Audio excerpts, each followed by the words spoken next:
Hey folks, it's me, Babbaginator. We're back in the Long Dark, currently doing our Random Dark Challenge, where we spend... I don't know what to do. It's a foolish plan to...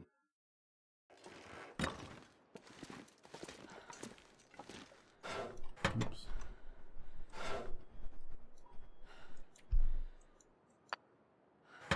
$50, gonna be heavy. What's our plan here? Our foolish plan is basically to...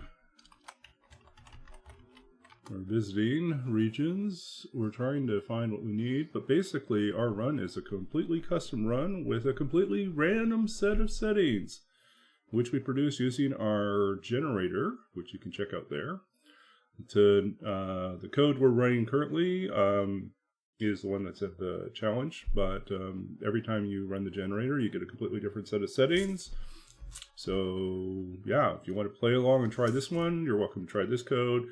This code is a weird one. There are aspects of it that feel very much like Pilgrim in the sense that the wildlife is passive and they scare easily, and loot is plentiful when available. So it's weirdly high loot, high starting gear, but containers tend to be empty. Loose items are fairly rare, so you don't really find much. But when you find it, it might be pretty good.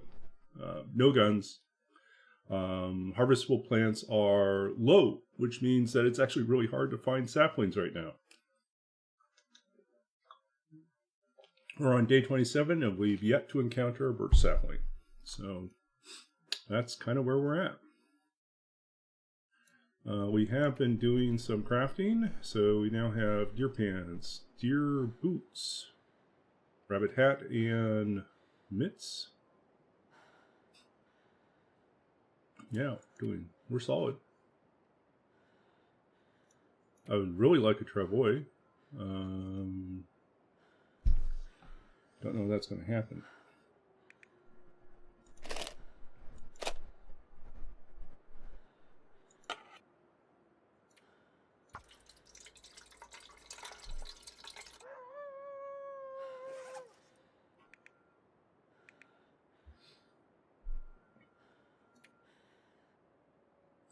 So we got some rabbits here, in case we need them. Lots of feathers, in case we ever get a chance.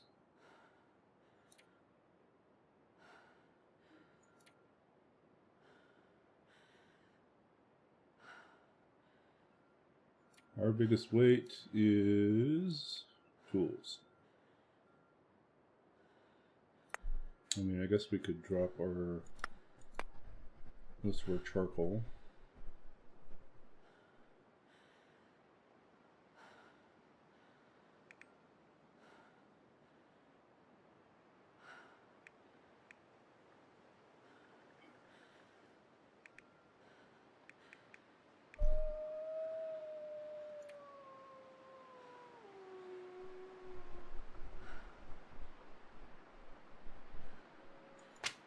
We don't have quite enough to make ourselves travois.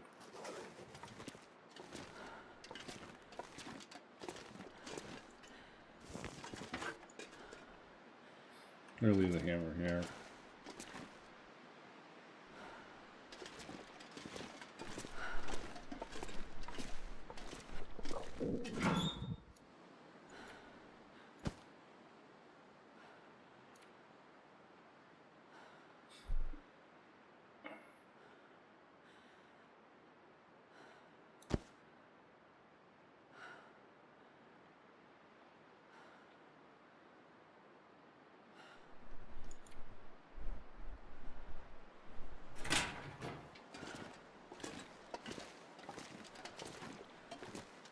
Okay. What's our plan? Windy out there. This one at 41. If we take this one, we can dump some of the other ones.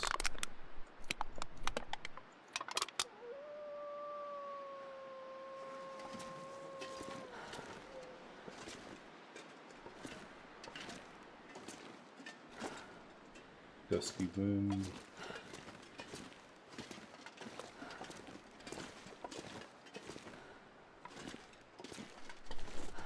It's tempting to take the miner's flashlight. Yeah, we're super heavy.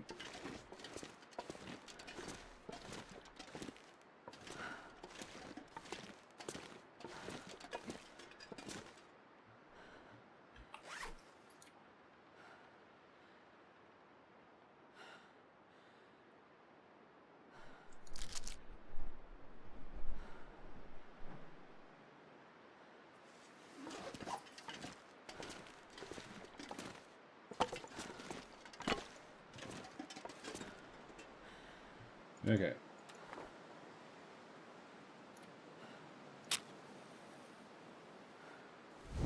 Make some pancakes.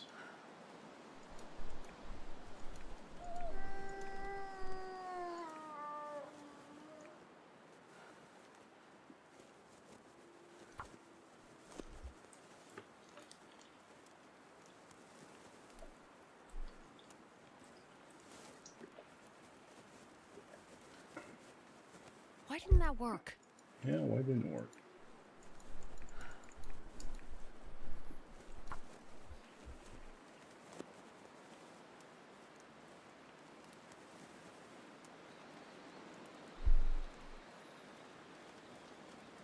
Come on, little fire.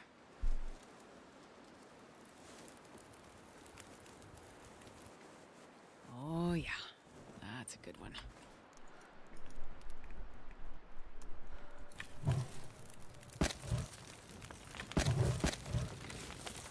Okay.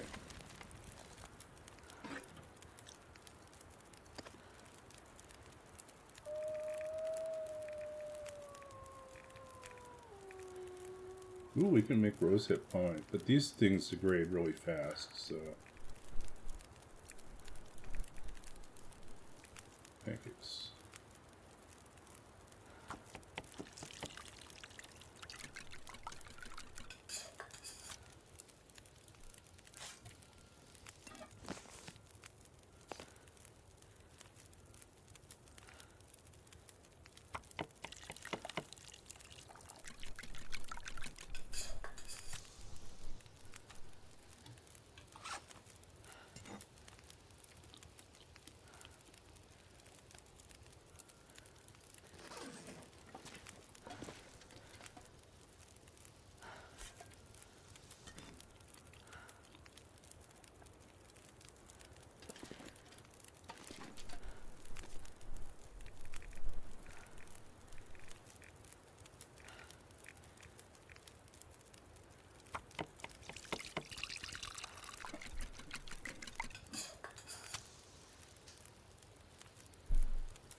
Two.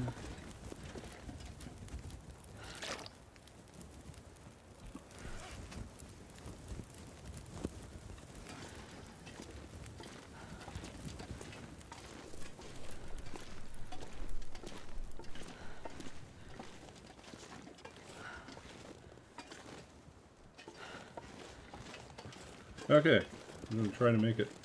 I'm moving slow, but...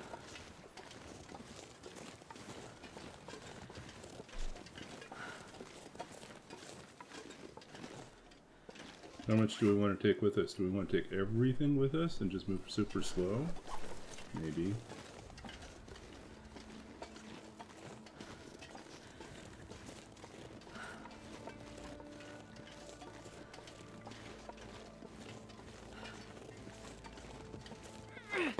Probably not everything, but in terms of crafting materials, maybe.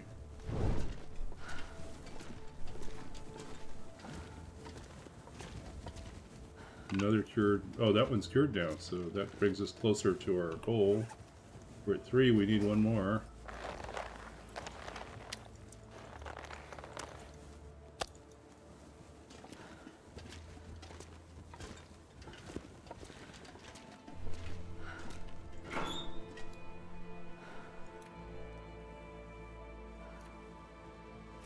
D6, we're so heavy.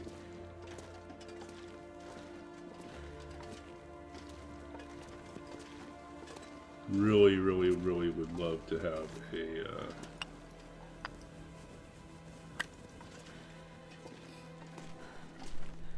Travois.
I'm really wishing we had not made the extra bow and just made a Travois.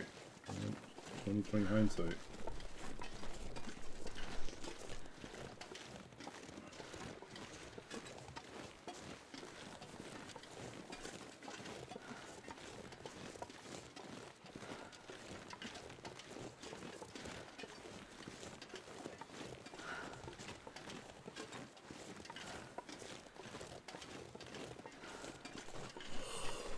Ooh. So I started looking ahead to this fall to see what my class schedule is going to look like. I think I'm still going to work things out, but it looks like I'll probably have to work Wednesday. I'll have to have class on Wednesday night if I can get into it.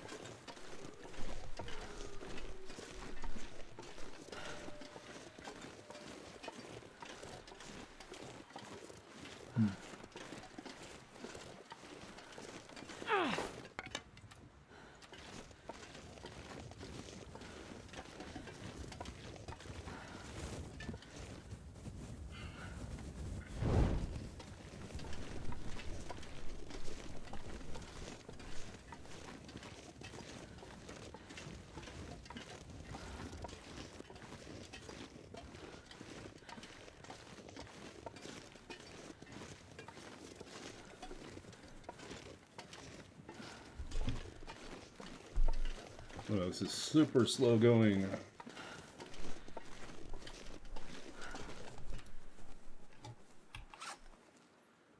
What can we eat to help ourselves here?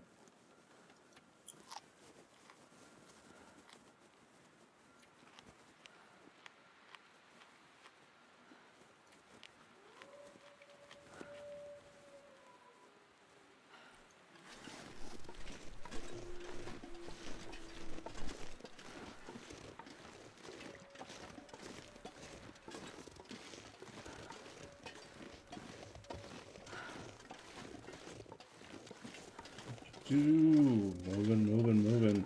Slow moving.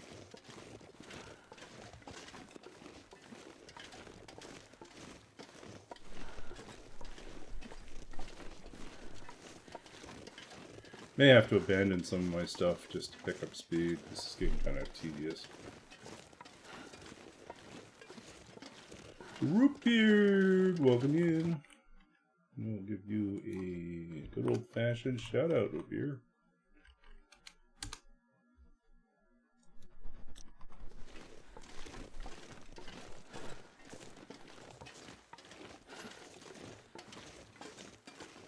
Have you been able to get back into playing the game? I know you were having some hardware issues for a while.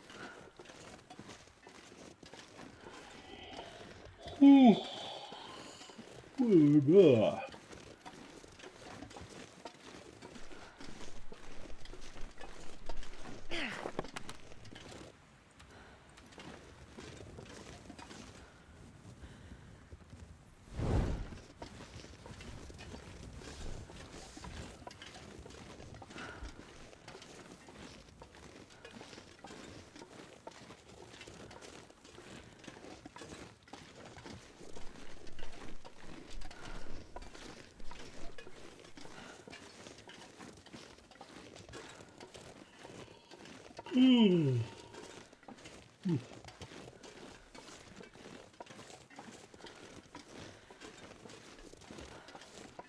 I had a weird thing come up today. One of my projects in the last couple of weeks was helping a graduate student with their ethnomusicology website. Addressing some problems with load times, things like that. Anyways, we thought we were all done. Take care of the last issue, whole thing was running fine, and then I got an email today. And it turns out that suddenly, inexplicably, the website is now showing default images and web layout from, it's just not certain where it showed up from. And so I tracked it down to the theme. I think there must have been a theme update that, like, forced switch, like in WordPress, from depending on WordPress customizer to using the theme zone theme editor, but they didn't really advertise this. So the result is that all the layout that had been previously done using Customizer stopped working. And once it stopped working, it would default back to the template that was in the theme editor, which contained information about the theme and didn't have any menu items or reflect the actual website. So it was very confusing. I couldn't find an easy switch, so basically I had to go back and use the theme editor to lay out, to basically remove stuff so that it would just primarily focus on having the site logo and title and the main directory areas. But it's not great. I mean, I don't think it's the design that he had before. And using the theme editor is a pain. I don't really love it. In fact, I kind of hate it. I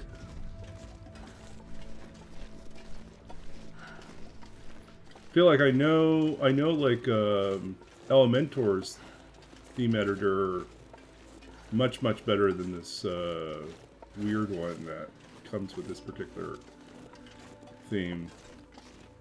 I tried switching out the themes too, but I think there might be something broken with, maybe WordPress has decided to no longer support the customizer and instead force everyone into using theme editing, but it's messy. Does make me a little concerned. I probably should just pop in for a second to see if any of my own sites are affected by that. Now I'm curious to see if there's some weird... Well, I think that one's built completely in Elementor, so there's no problem with that.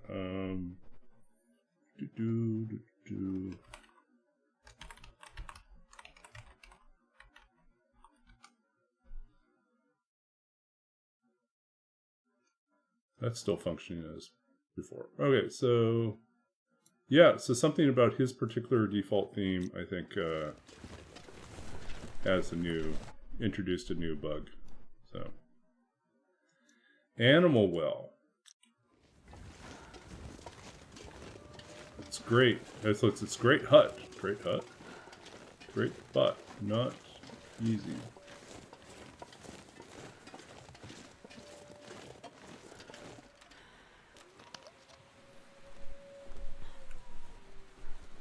God, we're gonna hit with Blizzard, aren't we?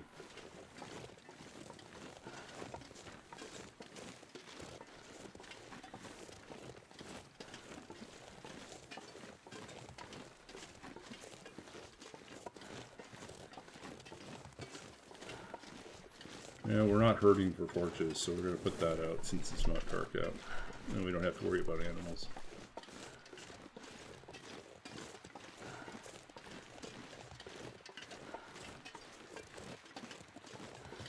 Let's see. What's another news? Another news. Today marks the second day of me feeling significantly better from the previous day in terms of my back pain.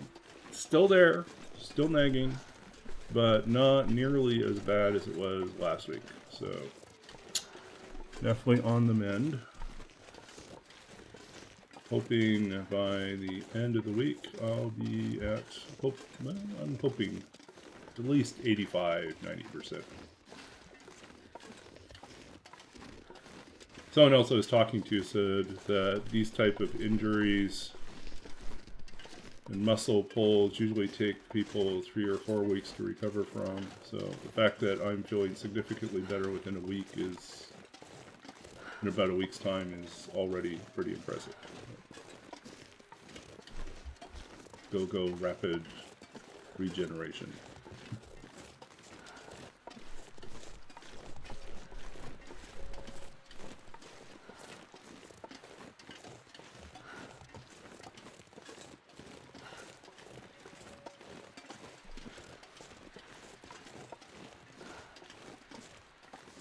Astrid is bouncing off the walls.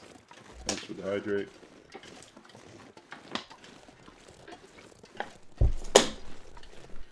So I had an epiphany earlier today. I was tinkering around on a Jekyll website that I've been building to teach myself how to build Jekyll websites. And the epiphany was, I don't really feel like this site should have been a Jekyll site.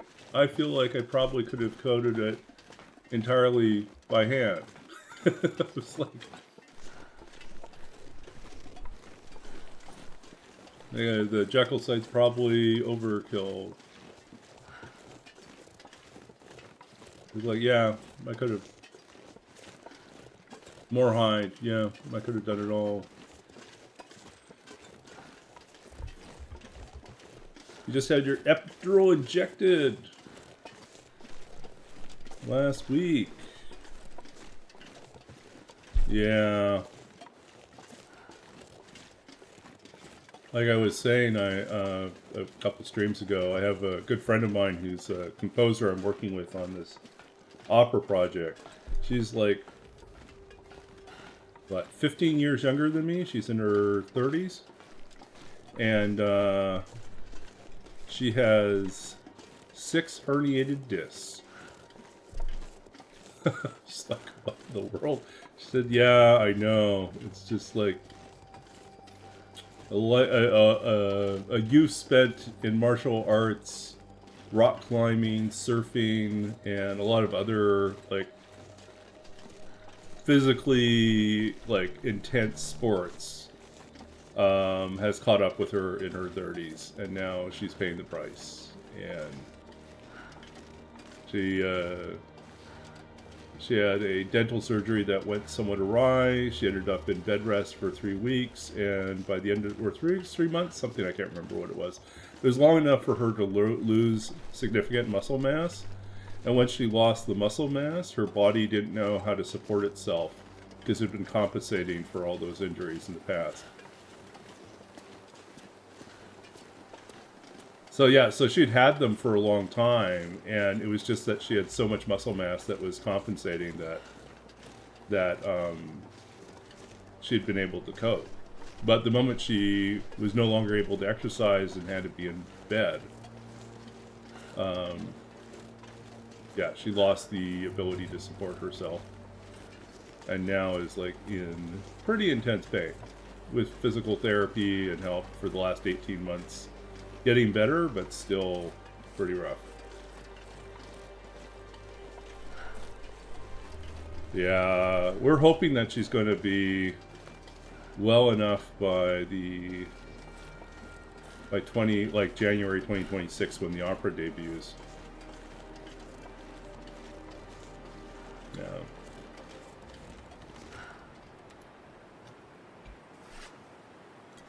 Okay. Oh, it's pancake time. Elegantly eating my pancakes in the middle of a snowstorm. 3+ spinal stenosis, facet joint calcification. Ugh. Ghost of future Christmas, I do not want to see you.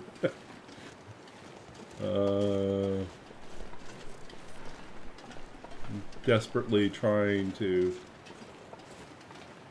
I've done I say desperately, I've actually done a poor job of it. I really need to buckle down this year and get my physical activity level and my weight level managed.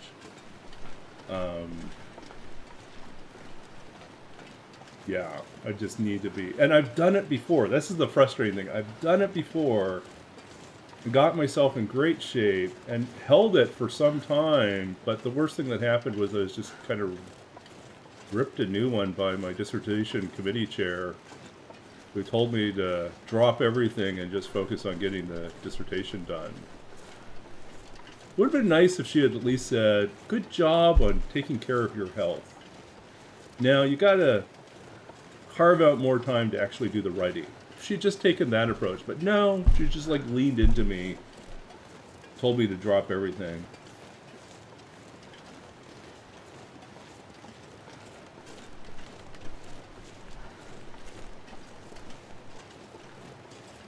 Yeah.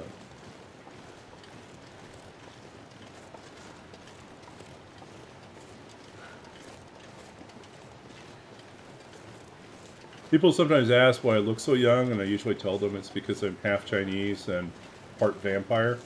But I think in a few years I'll reach the point where I'll have to start using the excuse that I keep a picture in the attic and that does all the aging for me. But then that would be like admitting that I'm wealthy enough to be able to own a house with an attic, which is definitely not me. But you know what? In this economy, you can live in a house with an attic and not an attic. But that's a different type of thing. Yeah. Ba-dum-bum. Terrible. Yeah. I mean, that's the thing with my composer friend. She still looks like fantastic. But like her, like, so if you look at her, she still looks like she's in her 20s, right? She just totally looks like she's in her 20s. But she's got, but she says her physiotherapist says, but you've got the spine of a 75-year-old. It's like, rough. That's pretty rough.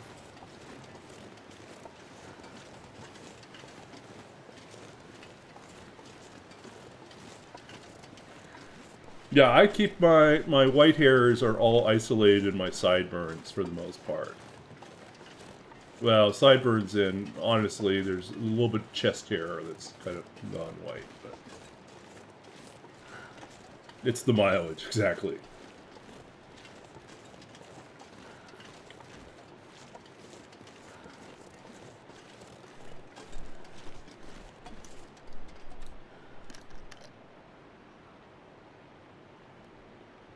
Yeah.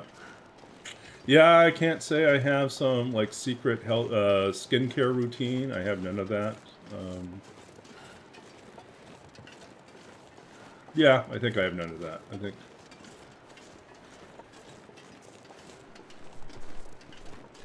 Yeah, I think that's one of the reasons why I stay clean-shaven.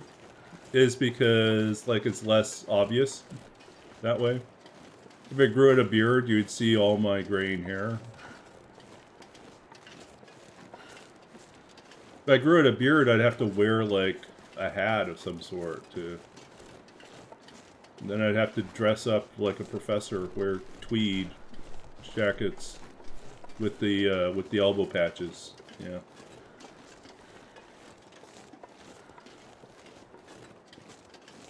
It occurs to me that I've still got a long way to go in terms of building up a wardrobe that feels like I'm a librarian.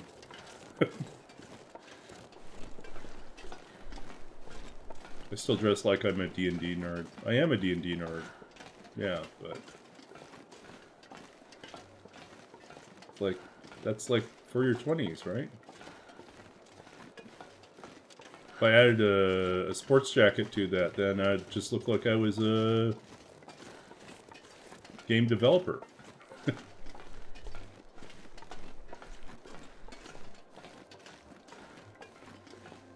Okay. What? How annoying, Astrid. Turns out that if you carry too much weight,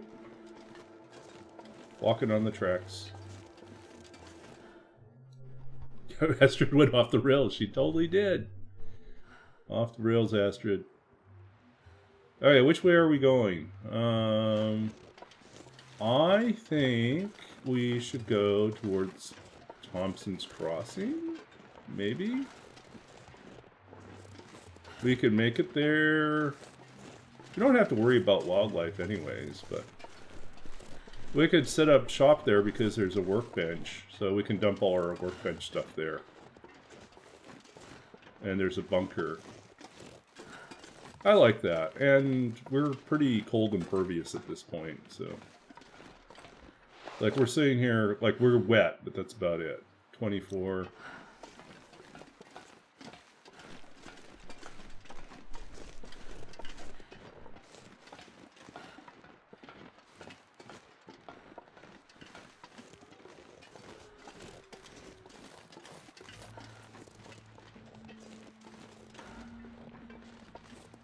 Quest? We have a quest? Our quest is to make it to 50 days with a working bow and arrows. It's really simple. And yet surprisingly hard in this run because we have so few arrows.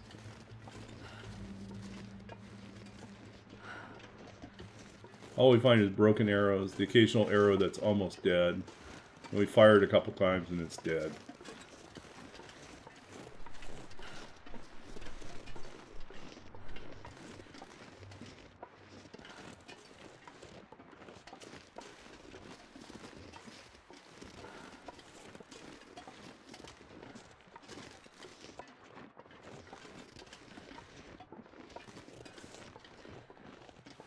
Failed dexterity checks. Yeah.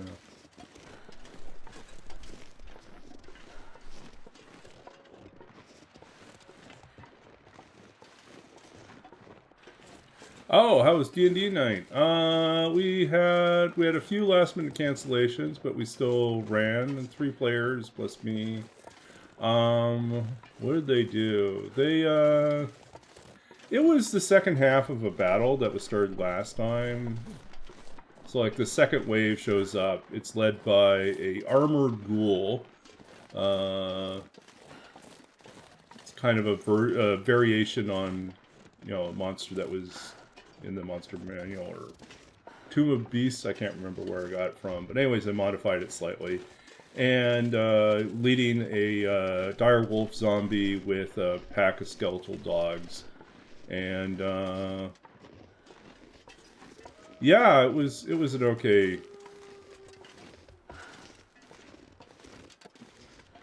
combat was okay. The, trying to think what the high point was. The high point was probably... the end of the battle, they defeated... They turned the pack of skeletal dogs away. And they ran off into the distance, and then, you know, after a few rounds, they started hearing these crunching sounds, as if there was something out there destroying the skeletal wolves, or skeletal dogs. So that, there's like, uh-oh, there's something else out there. They defeated the dire wolf zombie pretty easily. The armored ghoul had a ton of, it was a big tank, you know, a ton of hit points. Really nasty bite and claw effects. Like the bite produces, like, the saves are easy. They're DC 11 con saves, but if you fail, then within 24 hours you begin developing a horrific look, our first birch sapling. Hooray. And look at all these birds who we don't even care about. But yeah, you start developing this horrific fever that reduces your permanent hit points. Like, you take damage and it reduces your max hit point amount. So that within a couple days, a couple long rests, every time you take a long rest, your hit point count goes lower and lower until you're just dead. Um, so, one of the party ends up getting injured and contracting the disease, which led them to a mad rush to find a priest able to administer the greater restoration needed. And I made a big show of it. Like, so after the battle, after they defeated the thing, they got out of this complex, went back into town, tracked down one of the NPCs that they knew at a local temple, and that NPC was like, "Look, I am a high priest of the god of knowledge and magic, but I don't do greater restoration." So he had to call in a favor from someone else, and then that person came over like quickly and seemed panicked and a little bit concerned, and so the player whose character was disease starts to really get nervous about the whole thing. It's like, what's happening? And then I make a big show of how, like, all the extra precautions that they take to ensure that the disease doesn't spread, and then like takes an hour of performing this ritual, and and that the priestess is absolutely drained at the end and collapses on the ground. Like,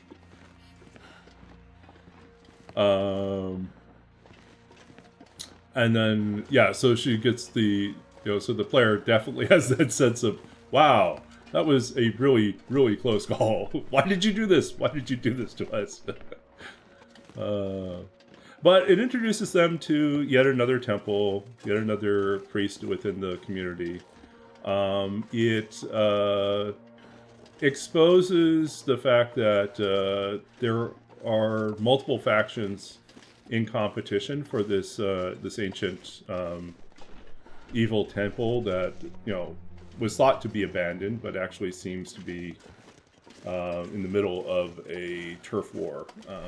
There's a vampire, an ancient vampire, who has not declared it his lair exactly, but it seems like he is interested in this complex, and perhaps that there is some entry point from this temple, underground temple complex that connects to his dimensional lair. So he's not Strahd, but he is pretty powerful. And so there's that, right? And he seems amused by their presence and more than happy to turn them to his concerns for the city and for this particular stretch of this ruined temple. He has his own plans, and he's more than happy to utilize the party to deal with some of the other factions in order to retain his control. He's lazy, he doesn't want to do it himself.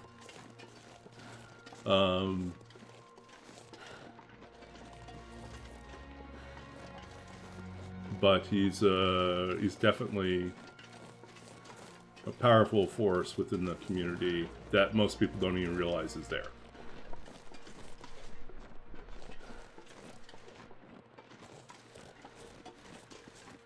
Yeah, if I really wanted to mess things up, I would have set it up to be like Darkest Dungeon,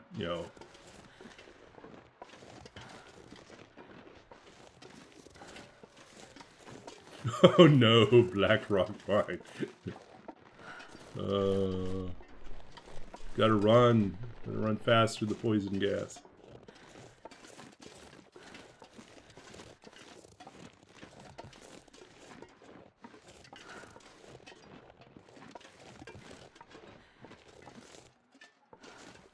Oh, should we just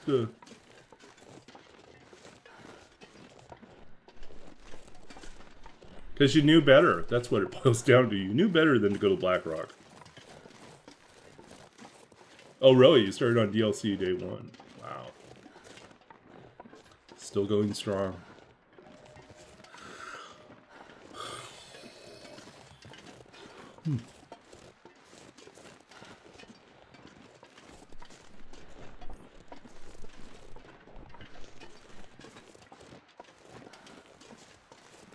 So, do you consider Blackrock the worst region? Or Bleak?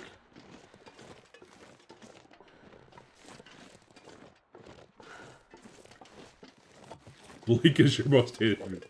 I consider Blackrock my most hated region. In Interloper especially. Because there's like, what's the point of going to Blackrock? What? Get a tactical vest? Otherwise, it's just like you parading around hoping that the Timberwolves don't kill you. Bleak, on the other hand, I feel like if you're really strategic about your pathing, you can avoid the Timberwolves pretty consistently and get what you need out of there. Unless you're determined to go to the cannery. Then you've got to deal with them. So.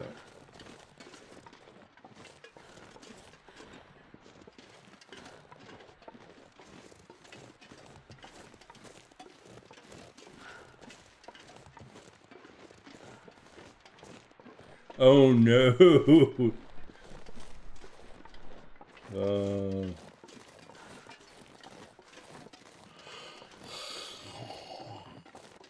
I think I conveniently died just before the DLC, and so it was like a clean slate. Oh, and then I took all my other partial runs, things that I'd started but never finished, and then proceeded to kill them all off in interesting ways. Because that's what you do, right?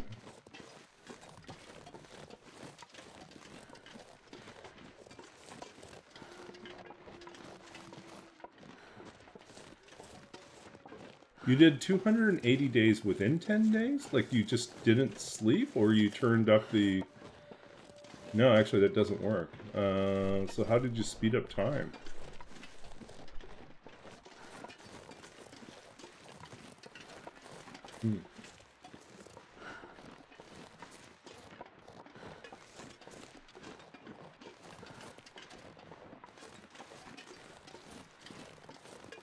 Oh, okay. Right.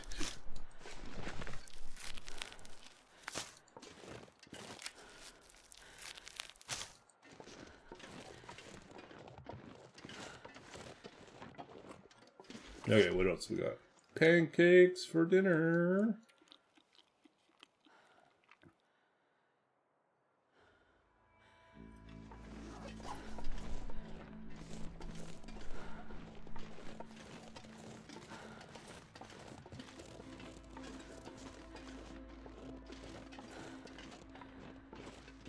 It just vanished. That's heartbreaking.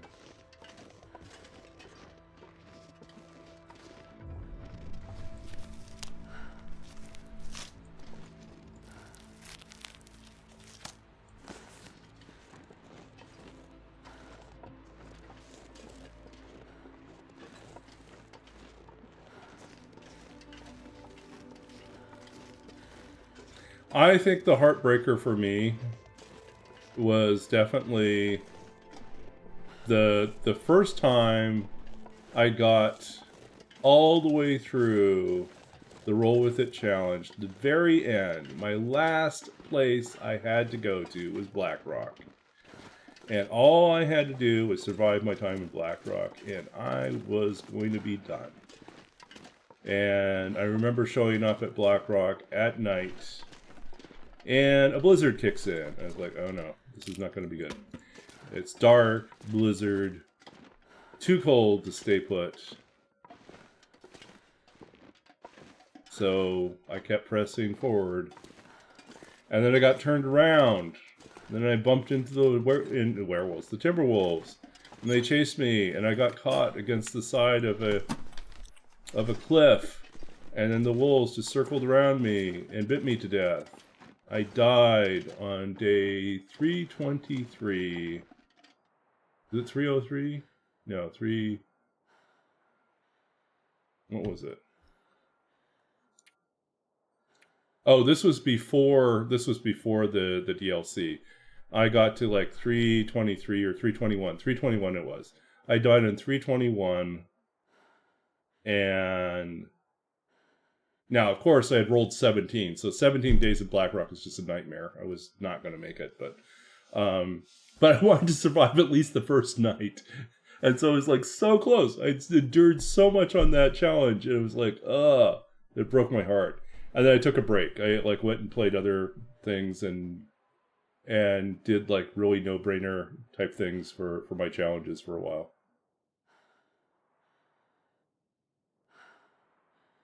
Was it 275-ish?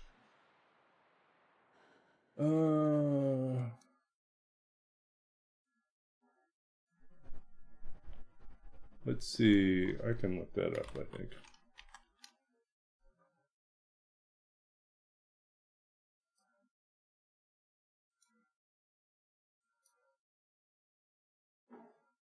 Let's see.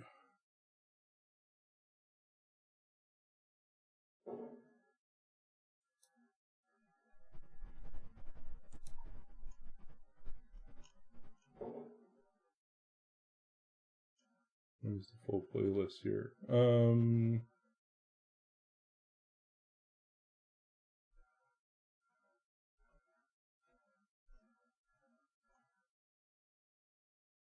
Maybe it was 273. It might have been 273.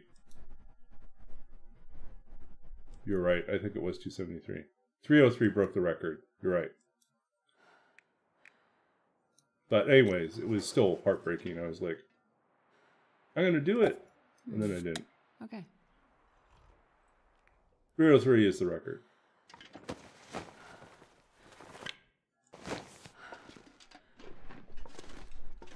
Okay. Well, here we are. I think we are going to just stay put here for a little bit.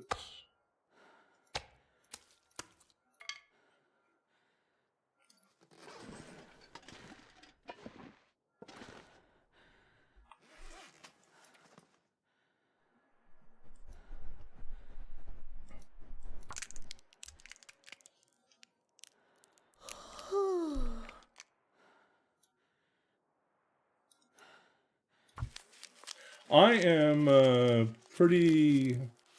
Yeah, I haven't decided what the plan is with this run. If we're going to take it as long as we can, or... I think I'm actually leaning towards doing 50 days on each code. And because the thing is they're custom runs, so they don't count towards our max days. So there's no, like, in terms of improving our stats, it's not going to improve our stats.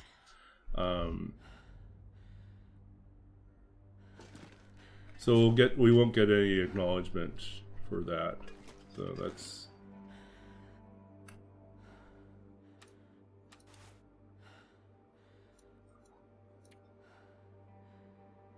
So I don't think we'll do like a 500-day run, but I think what we will do is we will we'll definitely be interested in getting to 50 days on each one. That was a 90%. 90%, whatchamacallit, Fire Striker.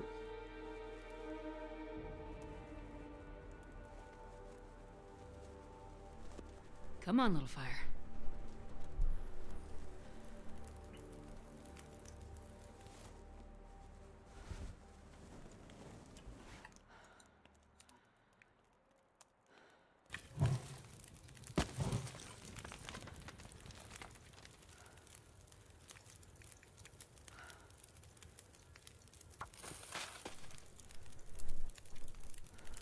We have enough to make a final set of pancakes? We do! Look at this.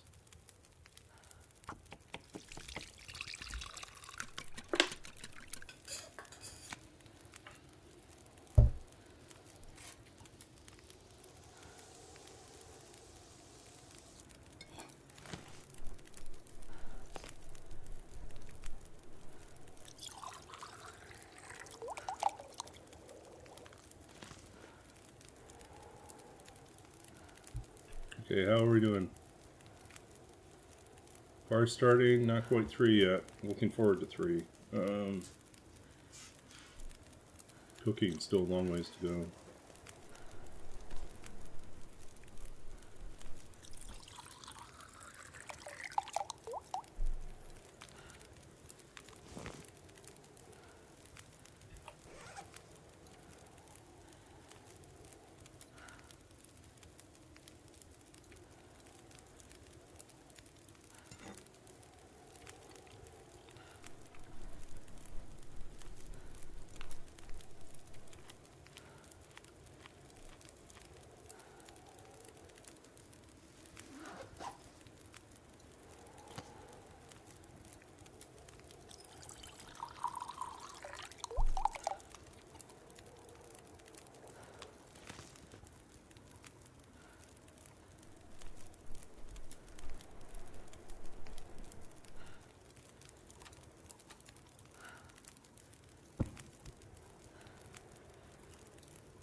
Okay, now we can use this guy.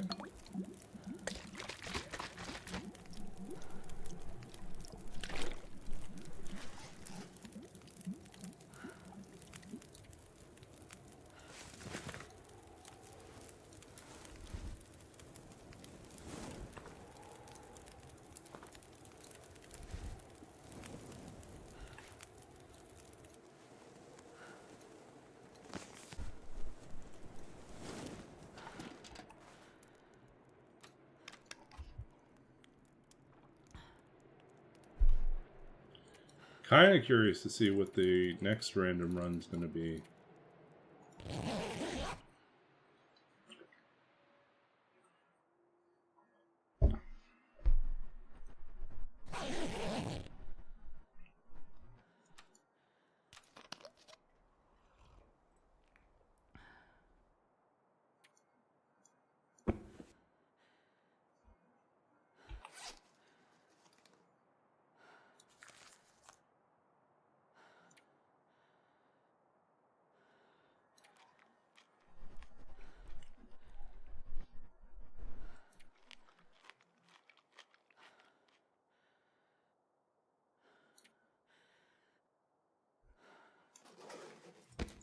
Cured, cured, cured.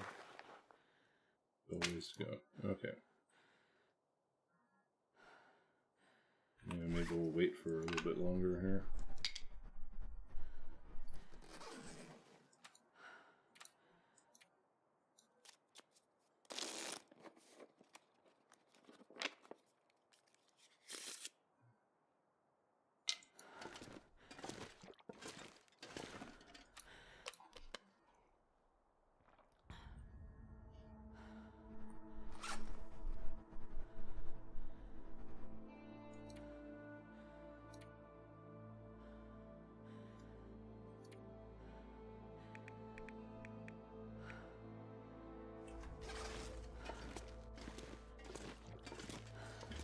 Okay, so slow going, but we're making it out of here.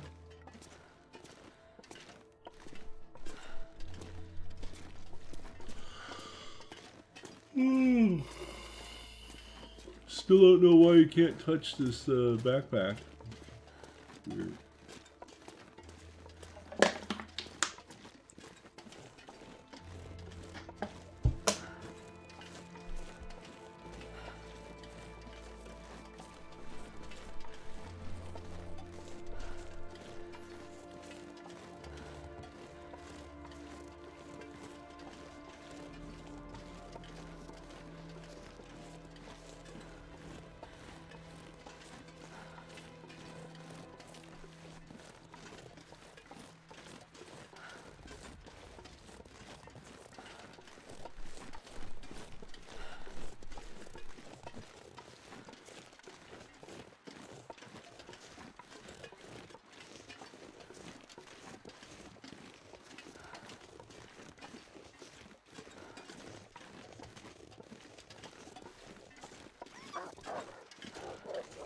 Yay, run away.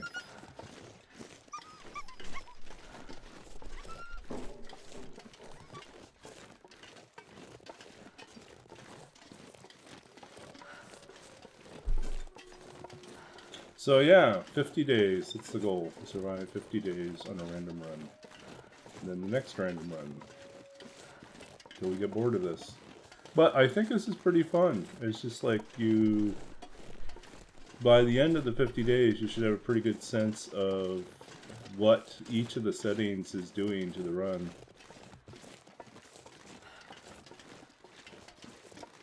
And what that particular combination accomplishes.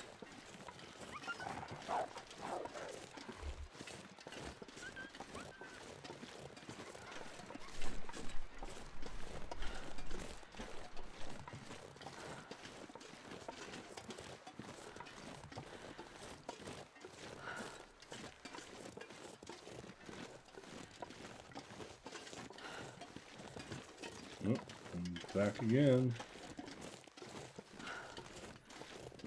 Guess who's back?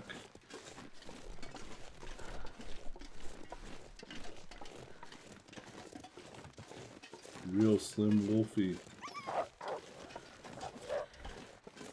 Will the real Slim Wolfie please stand up? Please bark up? Please shut up.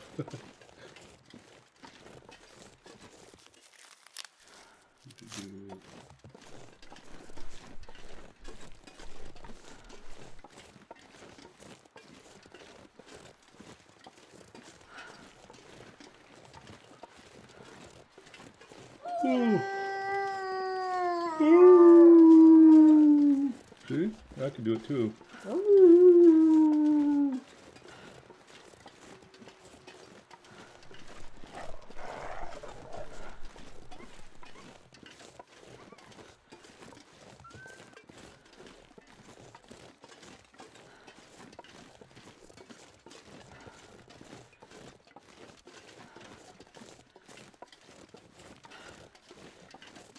Important skills, right?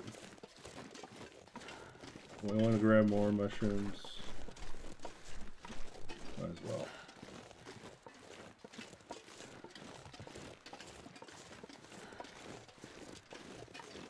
I thought it was more saplings. It's just a scrub brush. That's what you like.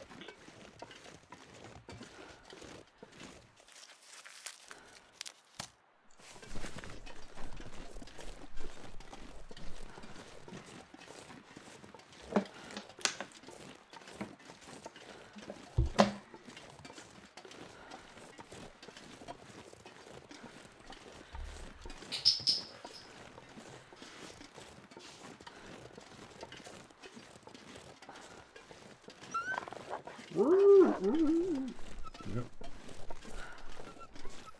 Yep, we're very scary. Astrid's very scary.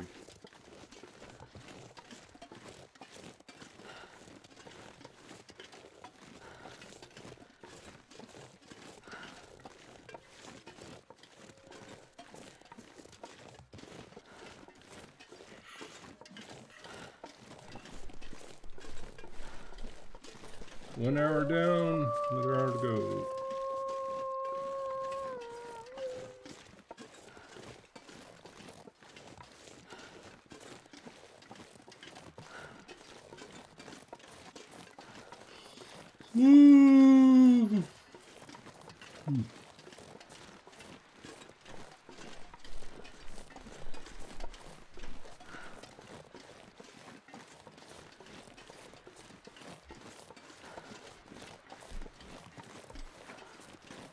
Even the Timbies want a nap? Yeah.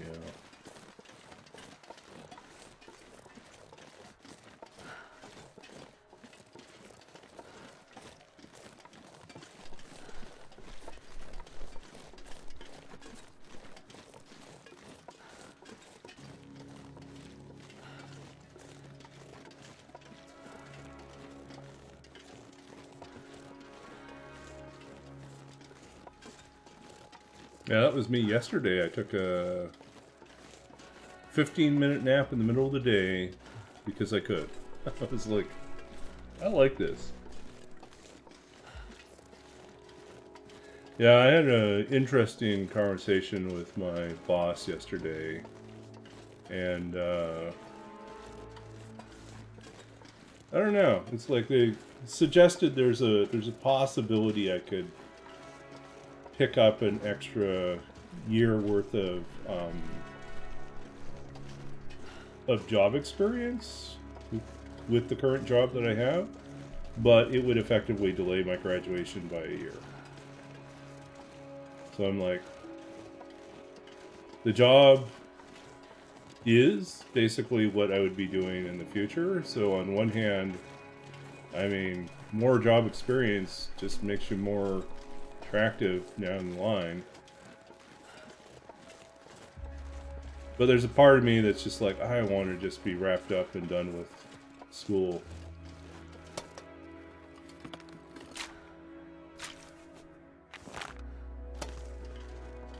Okay, check this out. Heavy hammer here.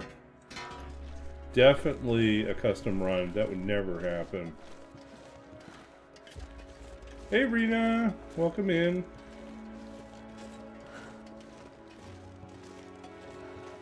We're doing our totally random run Having a good time doing it too.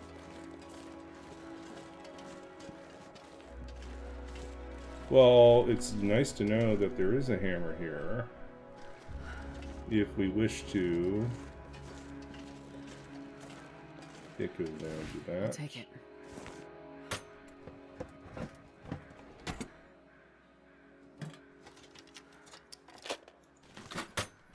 Yeah, it's hard to express how random this run is if you don't have the game and can't punch the code in to see just how weird it is.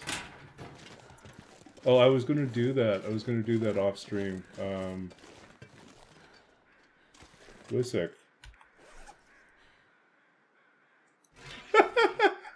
Okay, now that's random. There was a hammer here and a hammer out there. In an interloper run, there'd be no hammer here at all. In a custom run, there's a chance that you get 2 hammers here. How weird. Totally weird.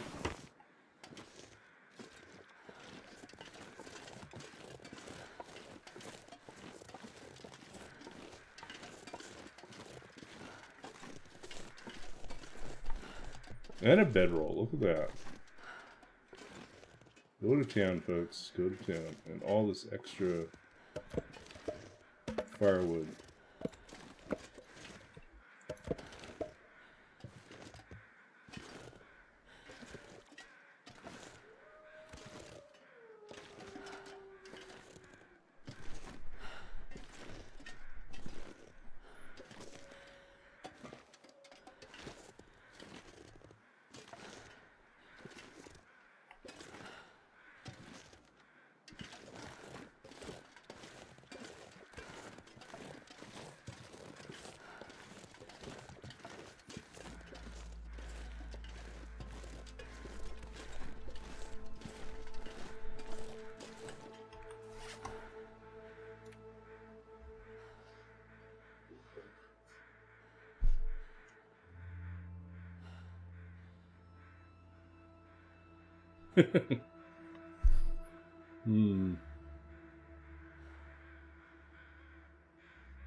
Okay, what's this clip about? Man, I would be pissed. I cannot believe I didn't get a red toolbox, yo.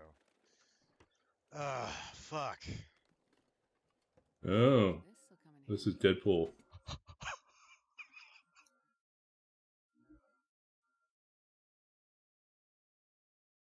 What was it? He found a hammer. Oh, he found the okay, got it. So he called it out, yeah. Toolbox in the toolbox, which is always weird. Very, very, very Inception level. Okay. So what we do need to do here is we need to be certain to put a bunch of stuff down that we don't need right away. So, for instance,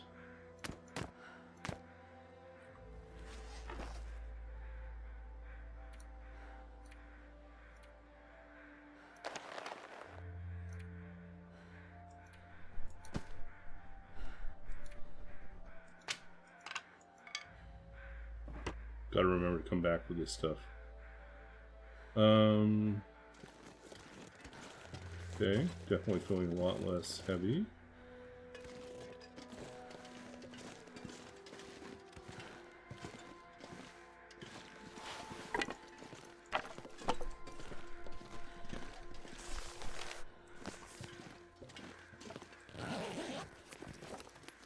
Well, this stuff will come in handy.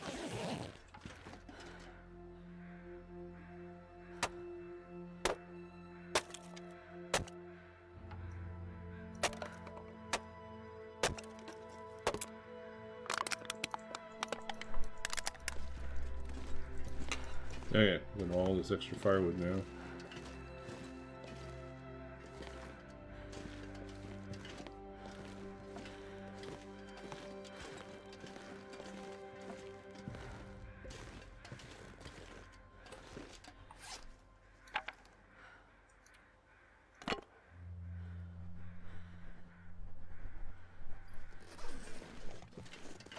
Still super heavy.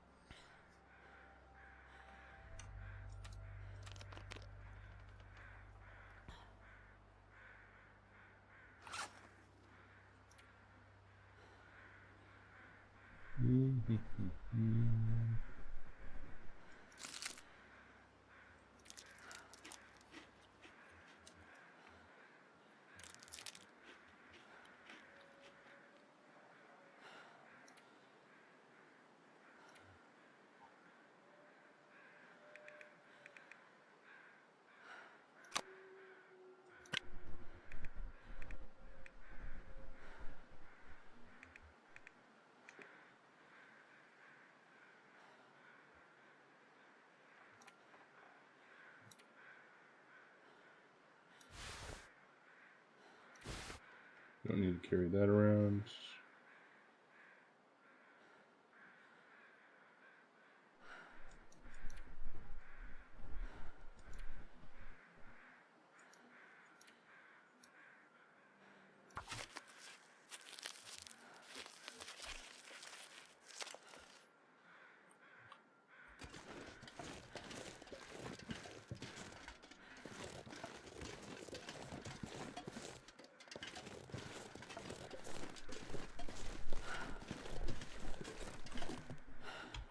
What is so heavy here?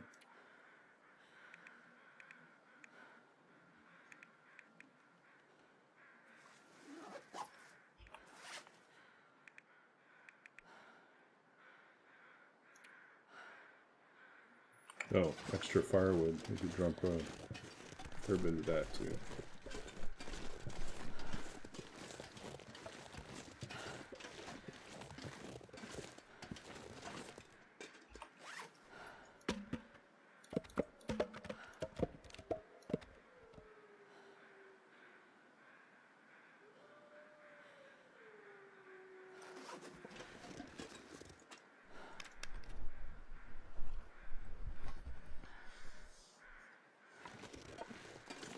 Alright, so next stop,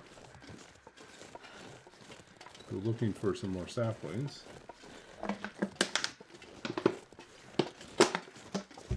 And up to the bunker for the night.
Ooh.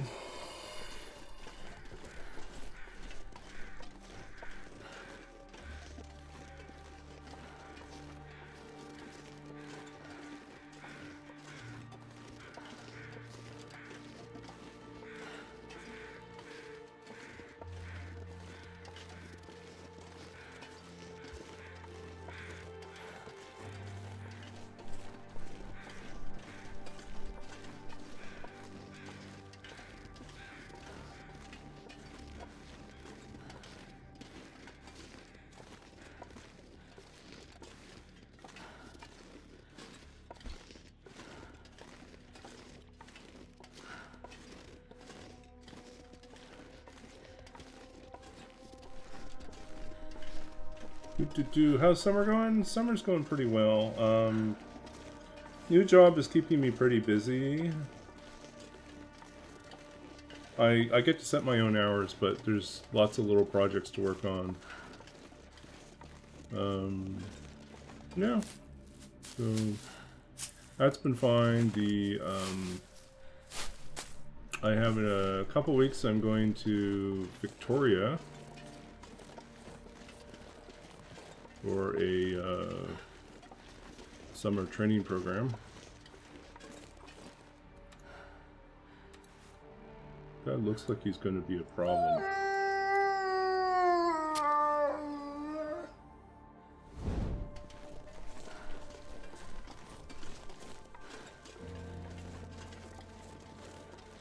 Yep, he decided to leave us alone.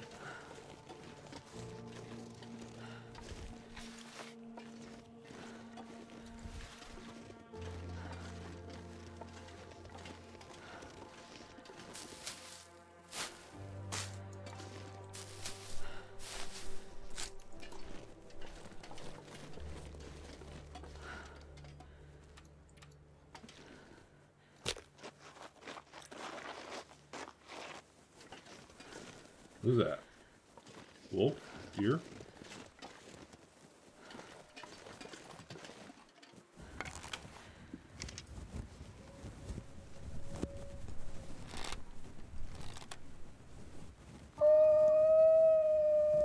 All I have is the fire starting ones. I mean, the fire hardened ones.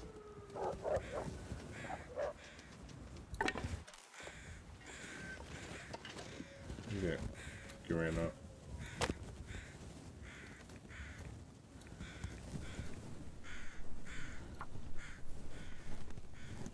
You got an intern to supervise for 8 weeks. First in her family to graduate from college. Good for her. Yeah, I have today I kind of had a mixture of things going on. I had a meeting with an old friend of mine online. Haven't talked to her in a couple of years. Well, actually, yeah, about 2 years. Lot of life stuff has happened since then, so it was interesting to get caught up. And then she says she might need my help on a website update, so that will be a little bit of extra work coming up. Maybe sometime next week, and then also in June.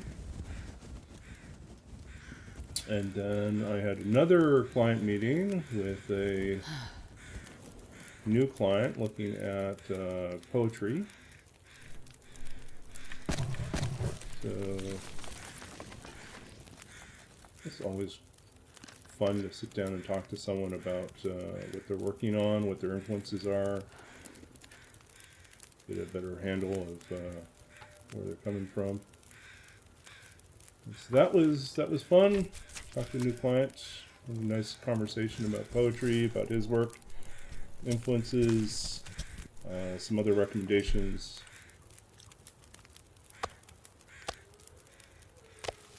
And then I did some troubleshooting on another website for work. So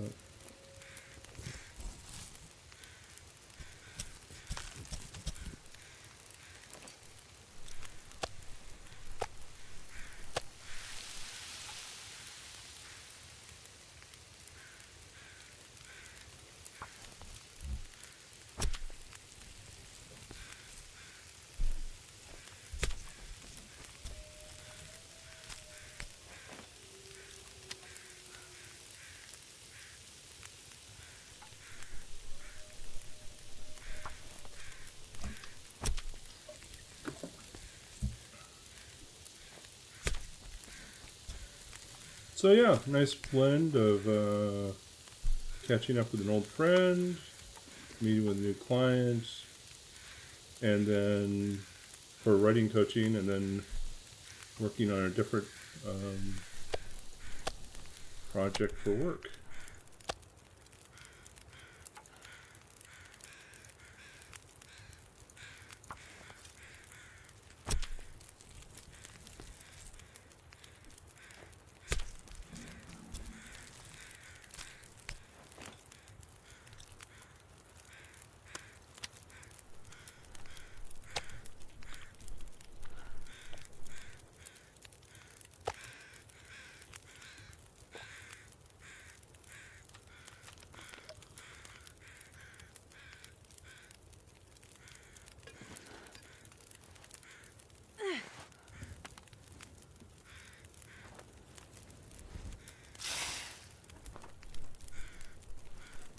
Mm.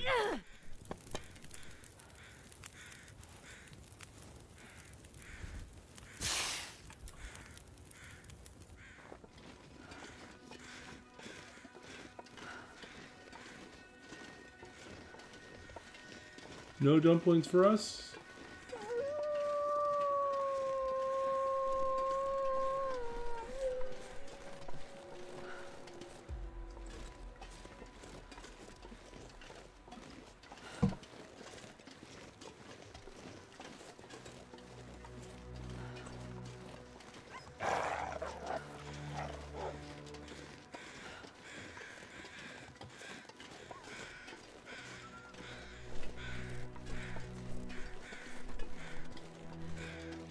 Oh, you left some doggy droppings behind. No, we didn't. Set up a dumpling reward.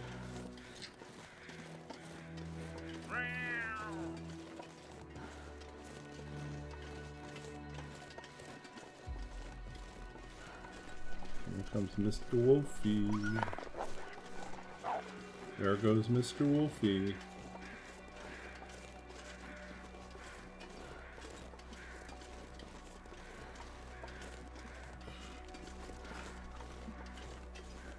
Stocked or not stocked? Let's find out. Oh, there's some food. Don't need another flare.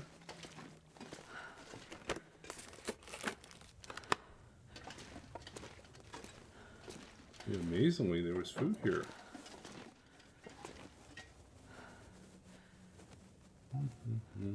Archie's bunker. Ooh.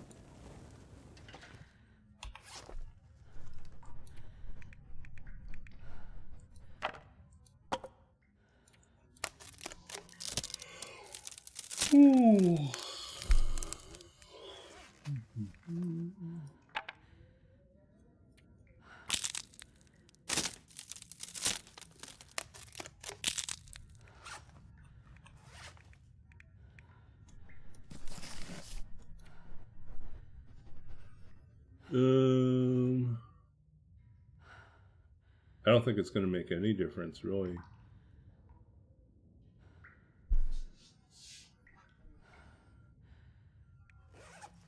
Right? That's yeah. We're too far into our cooking, so we're gonna get nothing out of this. 51.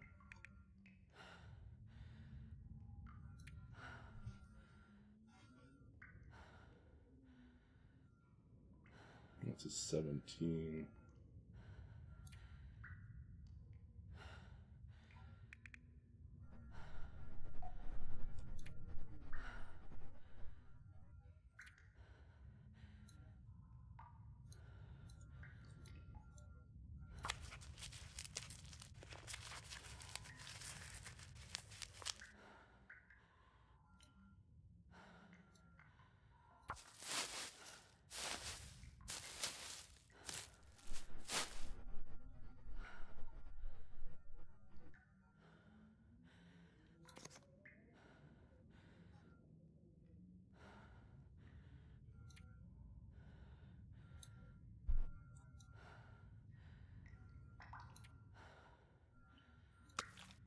Okay.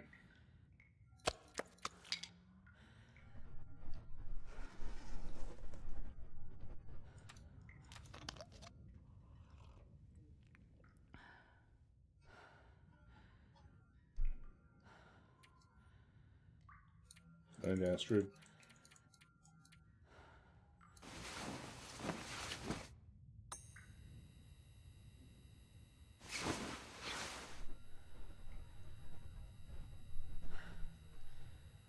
Spooky. Well.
What's up with Windows 10?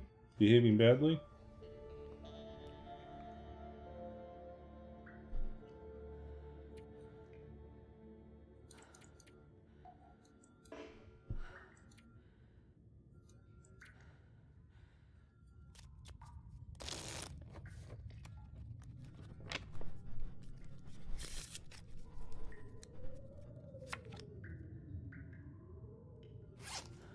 Ew, yeah.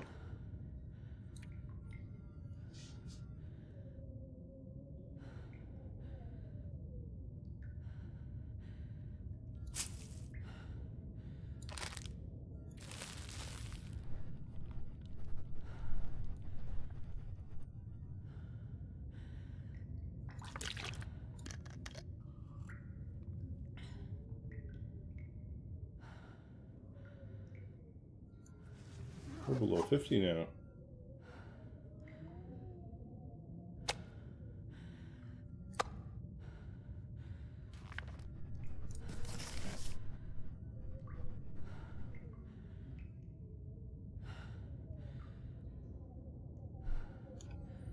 Sounds gusty out there. Hmm.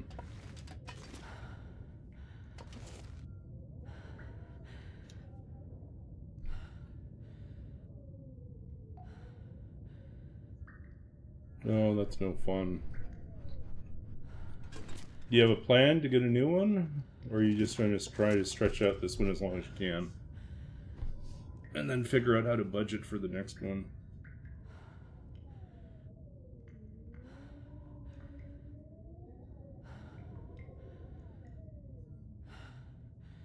Or just try to stretch out Windows 10 even after the end. It's not like it's going to implode, it'll just stop getting updates.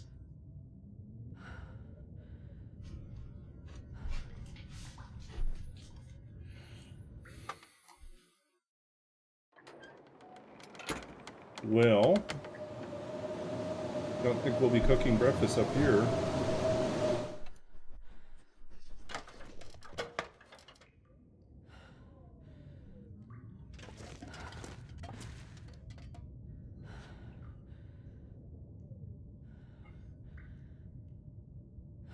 Well, my recommendation, if you're trying to track down a cheap replacement PC that can still run TLD, is to consider talking to your local. If there's a local independent computer repair shop, sometimes they end up using the scrap parts they get to build, desktop PCs, to resell, usually at a significant discount.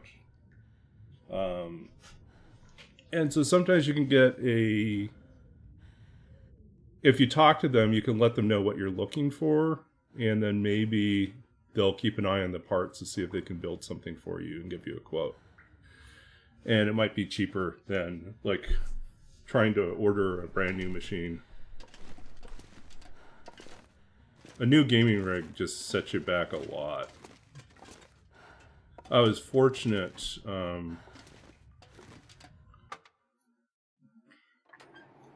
The timing was right when I got mine. I had gotten my 10-month position as a writer-in-residence with the public library, and I had no other expenses. So, like, paychecks came in and they went right into savings, except for investing in replacing the desktop with a really up-to-date Windows 11 ready gaming rig.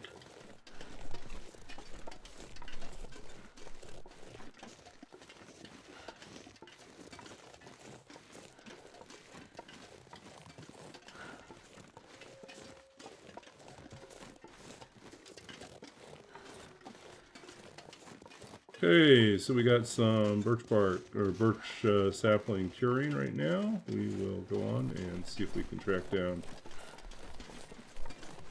some more birch saplings.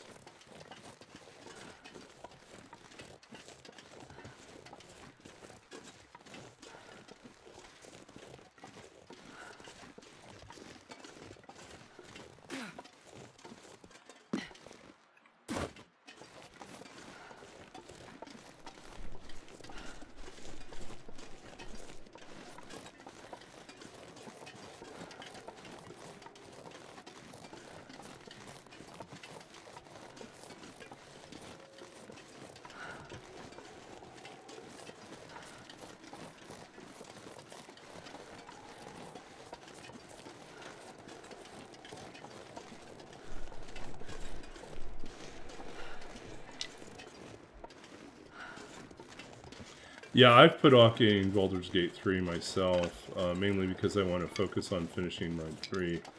I don't want to get sucked into a really big game that's going to eat up all my time and energy. So I was like, actually, I'd have to admit, slightly appreciative of the fact that the Fallout 4 surprise update that they did, which then broke like the Fallout 4 what is it? Basically, there's a script engine thing like F4 SE, just like SCSI, like Skyrim's script engine. Basically, they're third-party. Someone's hacked together a system so they can run additional scripts. So you can do all these mods, right? So those all broke when they updated Fallout 4, which was just sort of a surprise update, and then it just kind of broke everything. So yeah, like my current run in that, and the current set of mods that it was depending on is all basically broken. So if I play Fallout 4 again, I'll have to do a fresh install and maybe just start another run.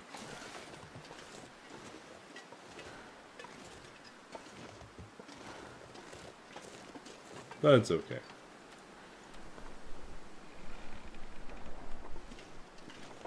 It's going to be too gusty.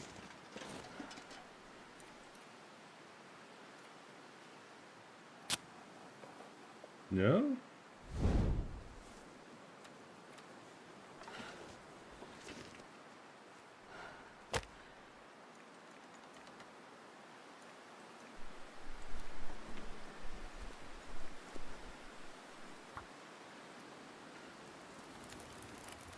Perfect.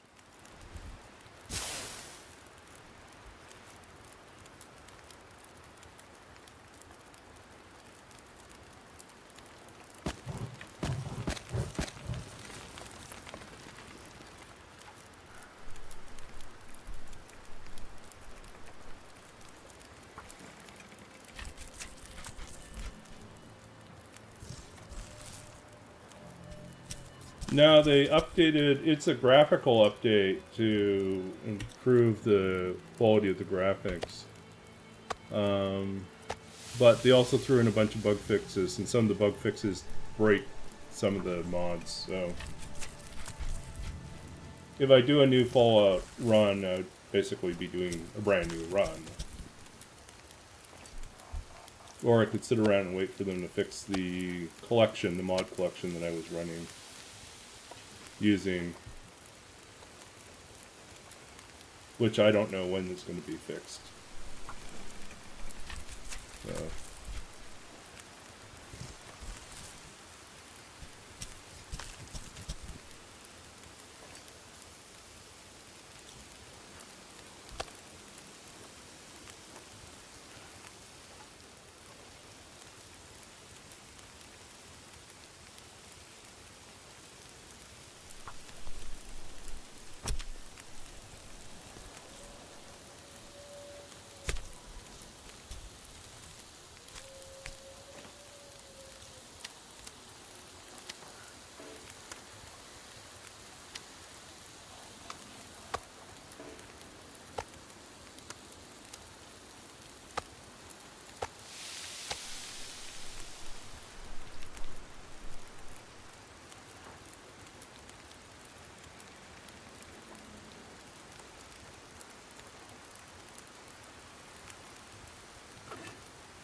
Okay.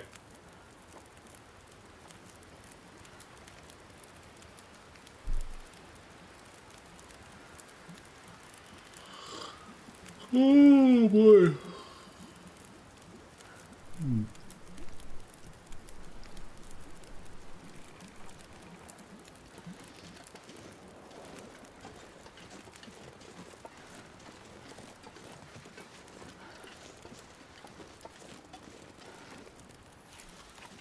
Well, this way we get some more feathers.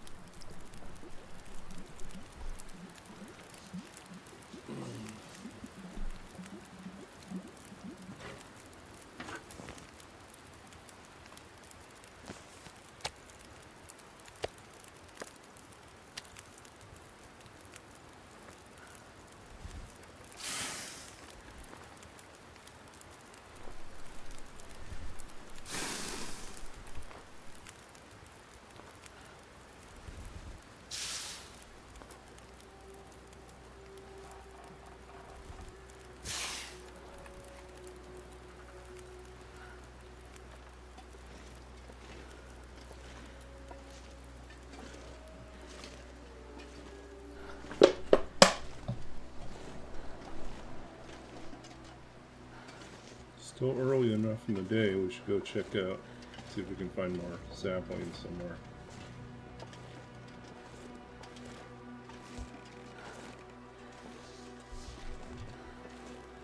Nope. I see you, buddy. No, I don't. It's just a piece of wood.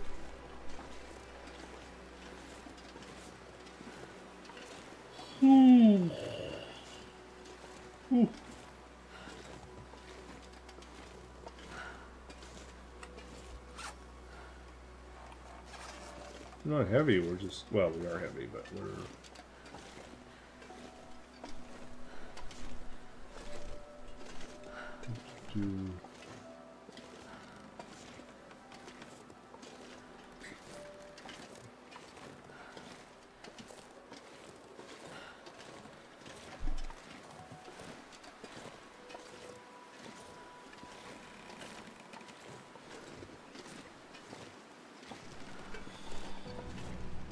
Oh, I think what else is new. Oh, the other night I watched, was it the other night or the other day? I watched, the relatively new movie, The Fall Guy, which, was actually pretty entertaining, and I loved all the nods. Well, I loved how it really is kind of a love letter to, stuntmen and stunt work. But I also love the fact that there are all sorts of nods to the original Fall Guys series, the TV series from the 80s. It was pretty wild. Special, there's like cameos at the very end.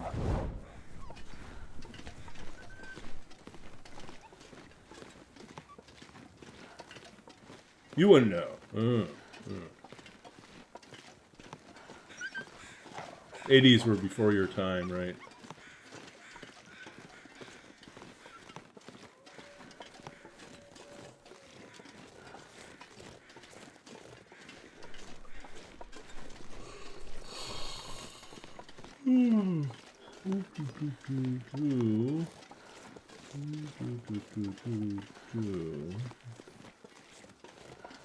Wrong kind of sapling. And now burdock. 80s was Transformers and Doctor Who.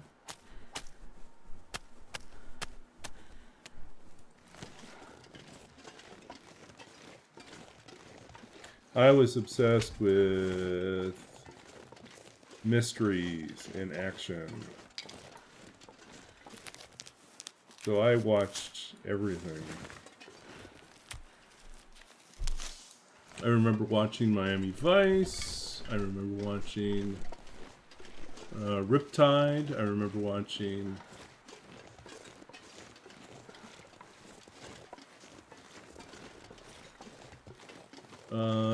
yeah, The Fall Guy and What other, like, Murder, She Wrote. You watch V, the TV series? The original V.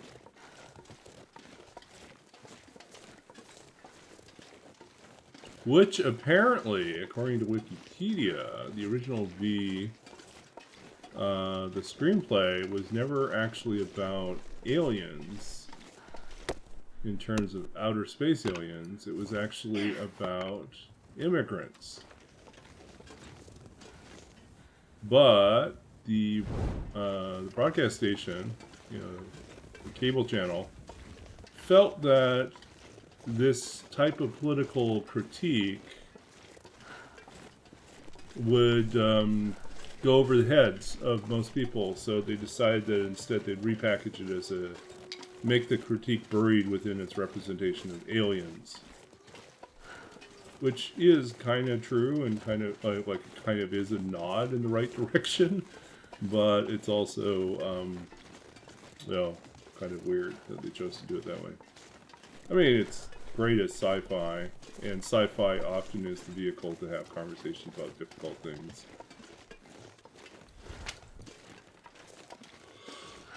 Ooh.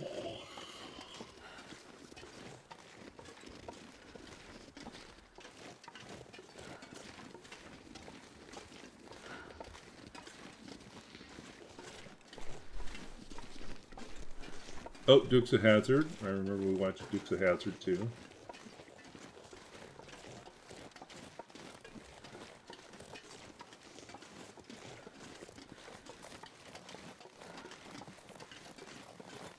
Hey Aaron, hope you're doing well.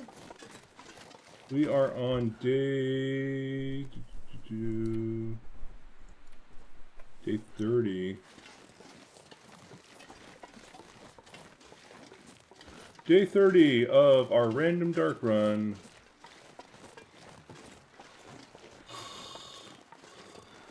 I think the plan is to go to 50 days on each of these randomized challenges and see how far we can, see if we can make it 50 days.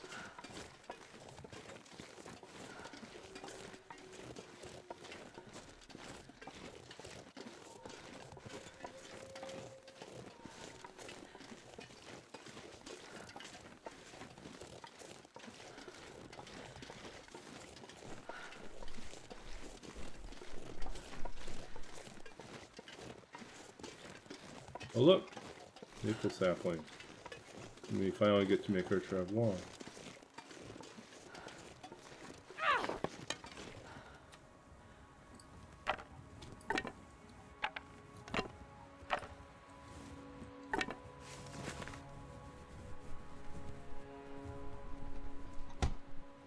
Okay, come on guys. Yeah, almost poetry time. Yep. Oh, look at that. Look at that. We've got 2 maple saplings. Bonus.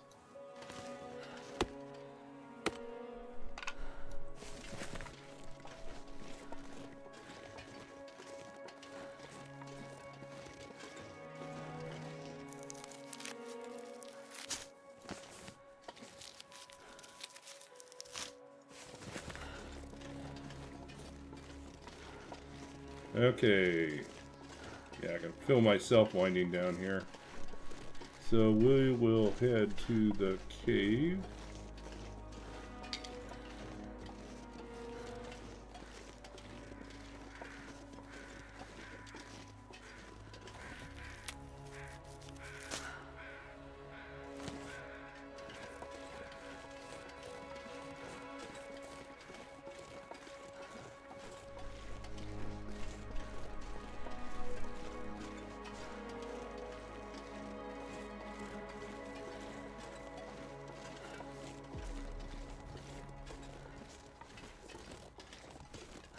Alright.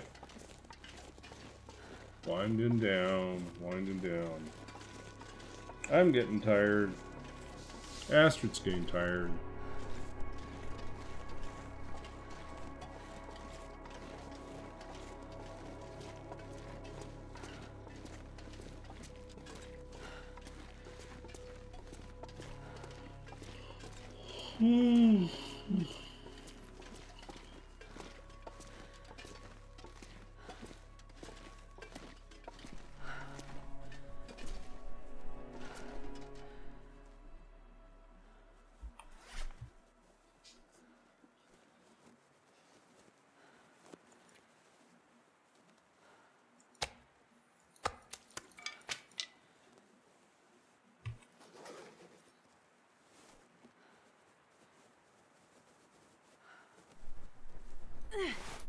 Yeah, we don't care.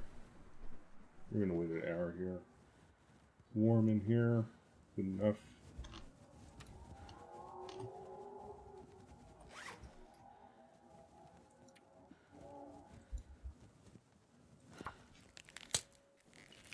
Any suggestions? What do you want? Any themes? Or are we gonna randomly choose?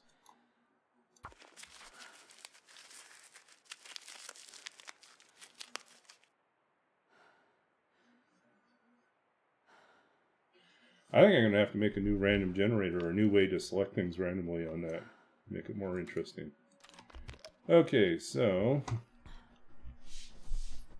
here's a good place to stop for now. We are on day 30, I believe, still. Yep, day 30. Day 30.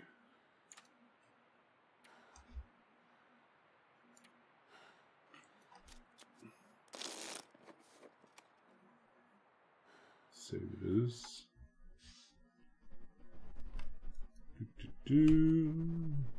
Let us go. You and I into night. Chooser, I choose you. The Memory Theater. Oh, you want to have like pick a book, any book, and then read at random? Do you want me to do something like that? What was it that I saw that's totally wild? Hold on a second. Let's see if I can pull that up.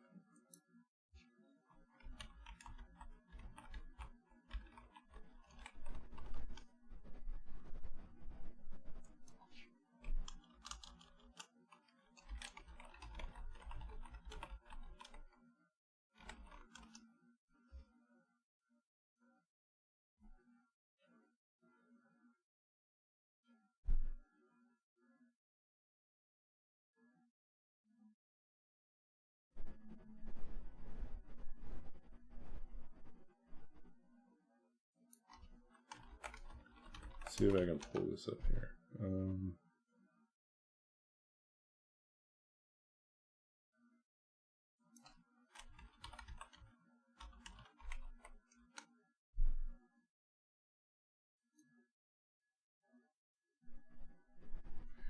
Okay, does anyone know about the Library of Babel website?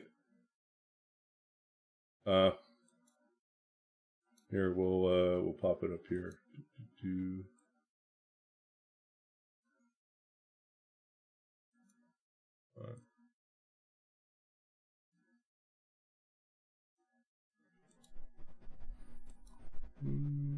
Sources.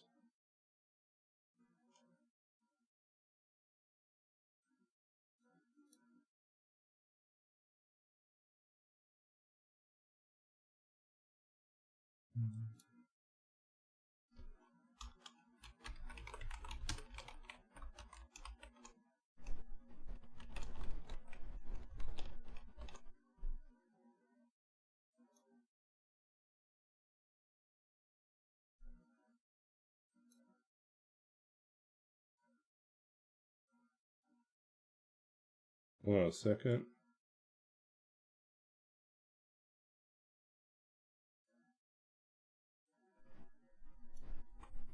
Okay, so this is the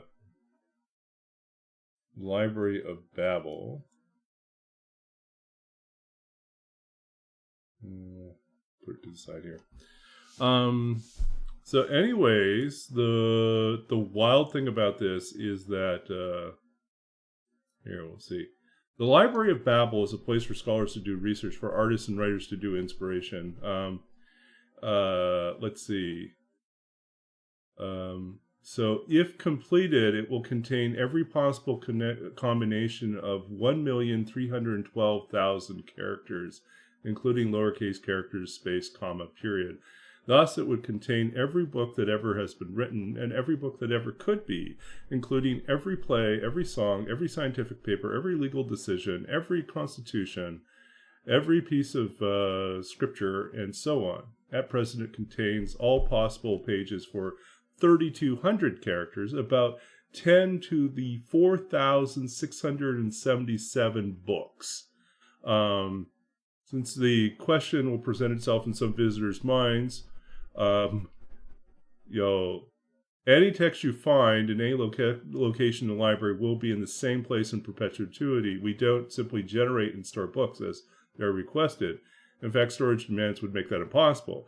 Every possible permutation of letters is accessible in this very moment, only waiting its discovery. So basically, what this is it uses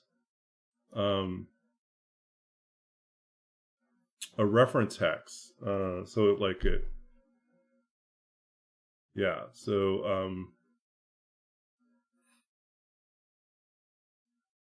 Each book has been assigned a particular hexagon, wall, shelf, and volume code. Some cryptic strings of characters you'll see on the book and browse pages identify these locations. For instance, this string means the book you're reading is the 16th volume on the 4th shelf on the 2nd wall of the hexagon labeled this. Consider it the Library of Babel's equivalent of the Dewey Decimal System. So let's see. So we can go random. And so we get something that is completely, so this is like pure random text, right? That's but in theory, we could find an actual, go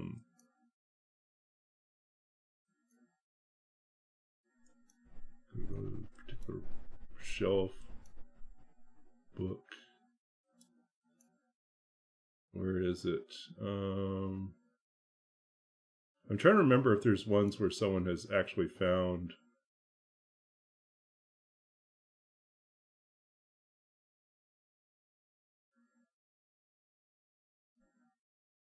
actual text. In theory, you could find actual text in there, right? So, but yeah. You just have to hunt through like a gigantic number of possible texts in order to find the actual text.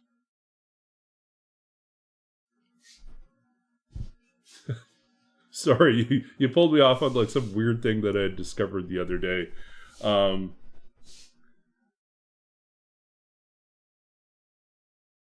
I have no idea what you were talking about. Anyway, so we're going to go back to the actual poem chooser instead of the infinite generation of random text.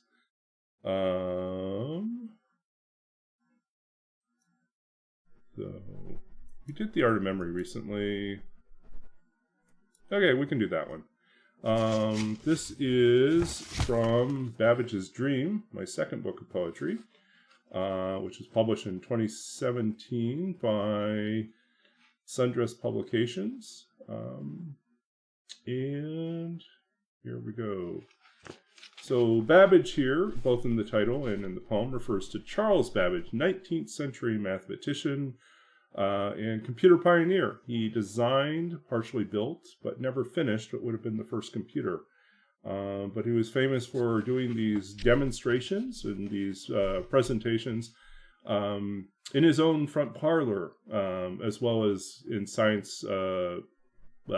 He traveled. He did a little bit of demonstrating in other places, but mostly in his own front parlor in his house, using the scaled down version that he was building for the difference engine as a starting point to explain what he was building in terms of the full difference engine and then later the analytical engine. Babbage explaining God and the machine. how it comes out of this. You standing before the unknown, gesturing to the half-formed mass of brass and pewter, the body of polished gears and wheels, numbered shafts, a thing that evokes memory, foresight, that plans ahead what it must carry, what it can safely forget. This machine arising out of an idea shaped by a desire for reason perfected, for the ideal tables and tabulations, for ordered reality formed out of chaos, steam or hand-turned by an operator who has set in motion a program, a coded list of instructions to make a world, to produce all nature, complete with miracles. It's so clear that there's nothing that really needs to be explained away by meddling gods, fickle fate. Everything fits within this mechanized plan. Everything has a home, though it's hard to comprehend those moments when death steals the body, turns it still, or worse yet, robs the mind of agency, makes what little remains, nothing more than broken automaton, empty clockwork. Oh, what then to make of the absent soul, when the house is dark and emptied, when the wind is the only one to stir the candle and hush you to sleep? Okay, so a little behind the poem then. So one of the things that I've talked about this before, but I still find this endlessly fascinating, is how Babbage would not... He couldn't resist inserting himself in conversations that he'd been excluded from. And in this particular case, there was an ongoing philosophical, theological series of books that was being published called the Bridgewater series. And they would invite different theologians and philosophers to contribute a text on some aspect of thinking about, God, thinking about creation. And he had approached them. He was a deist. He believed in God. And he said, like, I'd be happy to write something for this series, but to speak from the man of science point of view, to think about it from a scientific point of view. And they said, oh, no, there's no room for mathematicians and scientists in the discussion of God. And that is exactly what you do not tell Babbage, because that prompted him to say, oh, really? Okay, well, let me go home and write you something. And so he wrote like this entire thing called the Ninth Bridgewater Treatise, a fragment. It was like, it's a whole book, and he calls it a fragment because it's just a tiny piece of his mind.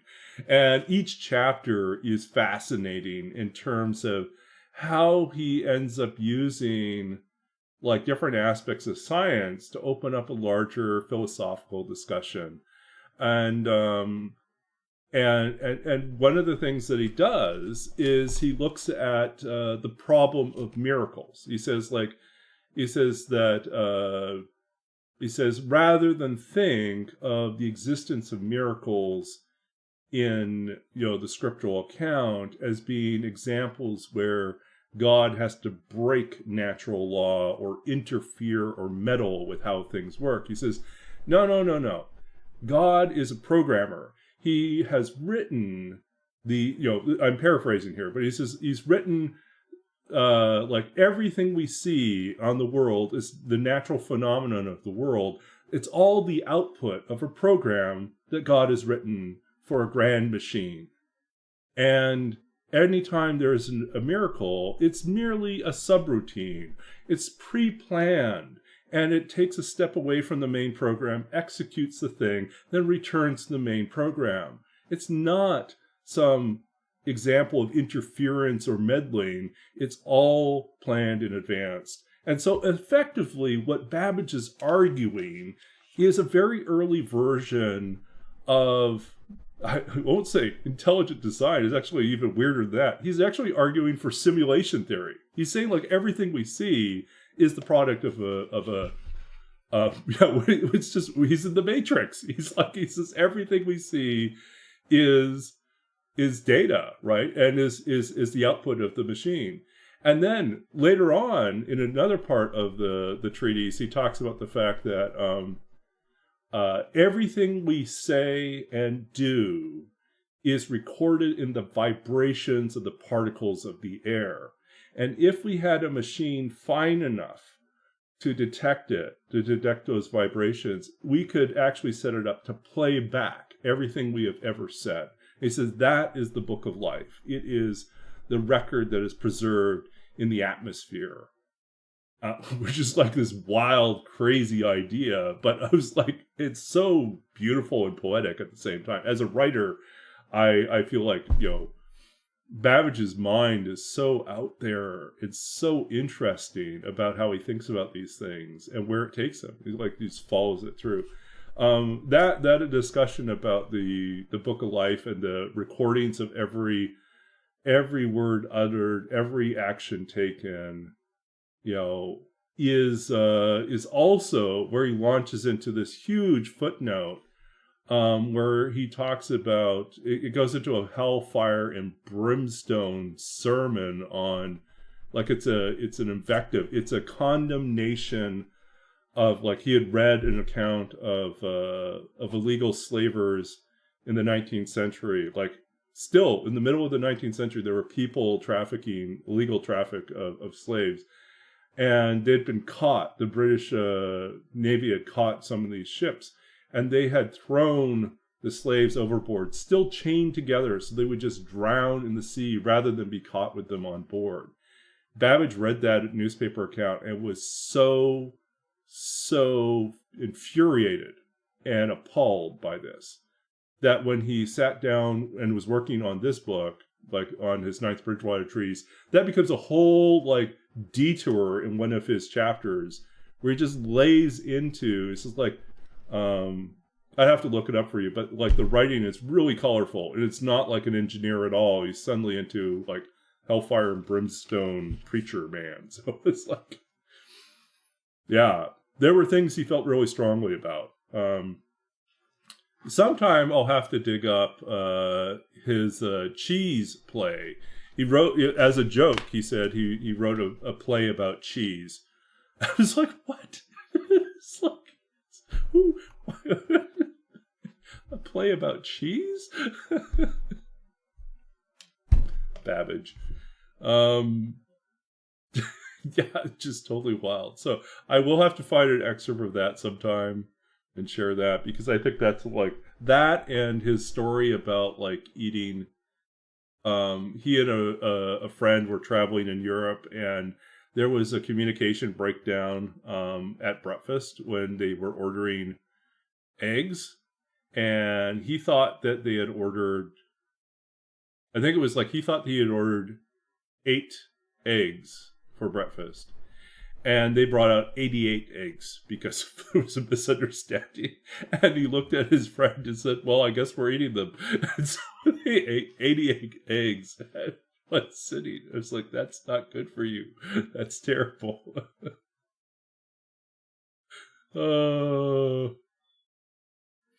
Yeah.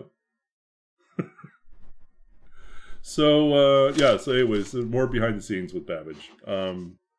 I highly recommend. It doesn't cover all these stories, but it is fun to read. If you can track down a copy of... actually, I really should order myself a new copy of it. I had a copy. It got destroyed in the flood a few years ago. I need to get a... I'm not that old. Not that flood. But in the basement flood, I lost my copy of Lovelace and Babbage. But The Thrilling Adventures of Lovelace and Babbage, which is absolutely amazing. I'll dump it in here. But it's a cartoonist, a web cartoonist, who ends up falling in love with researching Babbage. And so we kind of shared notes at some point. Because I discovered her work, and it was pretty fantastic, and very funny. And she is very, very well researched. And we kind of shared some really obscure texts that we had found with each other. So I don't know if she's still doing those, but that book is a really great resource if you want more off the wall, true history with Babbage and Ada Lovelace, and some of the wild, crazy, silly things that they got involved with. Yeah, I don't think I could do a dozen eggs. I think like 3 is probably max for me. Like after that, I'm like, I don't know. I don't really see a need to eat any more eggs. I'm done. Okay, so we are done. We're at our 2-hour mark too. So let's go find someone to raid.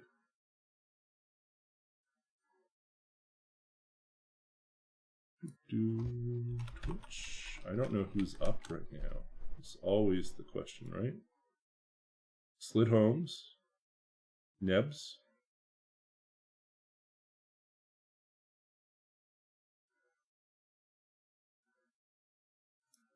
Maybe Nebs. Maybe support Nebs.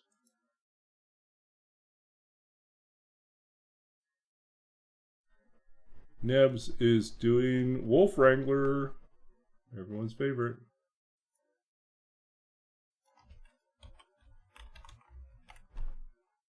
Nebs the McDoom. There we go. Nebs is pretty chill. And so let's go support Nebs. They only have a few people in there right now. We will catch up next stream tomorrow? Maybe? I have to double check my schedule. I think I'm good for tomorrow. Yeah, we'll find out. Tomorrow or Friday, but probably both, I think, this week. So okay, so let's get ready to head out here. Thank you all. We'll see you all tomorrow. And good luck with everything else this week. Happy Hump Day.